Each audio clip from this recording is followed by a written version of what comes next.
اس کے بعد پھر مگر انہوں نے ٹیکنیکل بنیادوں پر کہا کہ یہ اپنا یہ آتی ہے چونگی آتی ہے اور وہ اپنا شالمار آتا ہے اور فلاں.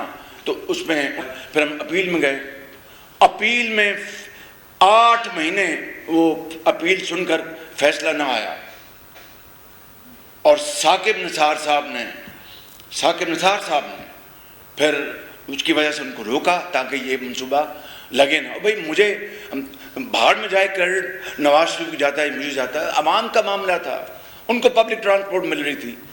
ایک غریب کو، ایک طالب علم کو، ایک استاد کو، ایک ڈش واشر کو، ایک بیوہ کو، ایک کلارک کو، ایک ٹیچر کو، ایک اسٹوڈنٹ کو 2 سال تاخیر ہوئی.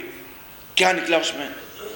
اور پھر آپ کو اچھی طرح علم ہے کہ مجھے لاہور ہائی کورٹ میں ثاقب نثار صاحب نے 2 مرتبہ بلوایا، اور ایک دفعہ کہا کہ آپ نے کیا کیا؟ میں نے کہا یہ بجلی کے منصوبے لگائے. کہ ہمیں تو نظر نہیں آ رہے. میں نے کہا ٹھنڈے کمرے میں آپ ایسے بیٹھے ہیں؟ تو وہ پھر چپ ہو گئے.